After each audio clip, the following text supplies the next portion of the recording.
Attention Deficit Hyperactivity Disorder (ADHD) is one of the most common behavioral disorders, and treatment can ameliorate symptoms and improve quality of life.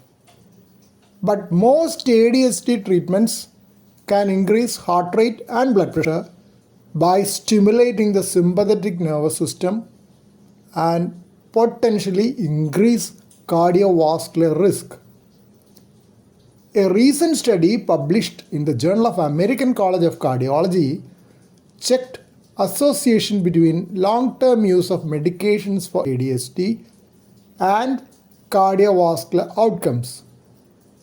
Adult patients started on ADHD treatment for the first time between 1998 and 2020 were identified using nationwide registers from Denmark. Outcomes evaluated in the study were acute coronary syndromes, stroke, heart failure, and a composite of these. Over 73,000 adult first-time users were identified.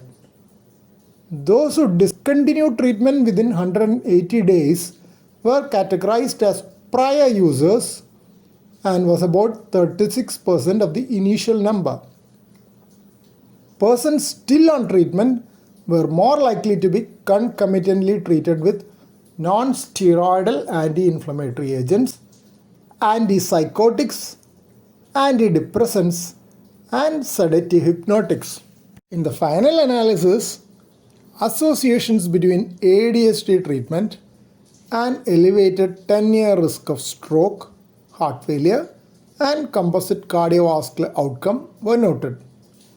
A dose-response relationship with higher dose was noted. Notably, there was no association with increased risk of acute coronary syndromes. Higher absolute risk of heart failure and stroke was noted in those on concomitant psychopharmaceutical and NSAID treatment. 10-year absolute risk was much higher in older age group. Relative risk of heart failure seemed to be most significantly influenced by increasing dosage and years of exposure. This is reasonable because the increasing number of years with increased sympathetic tone, elevating heart rate and blood pressure could lead to heart failure.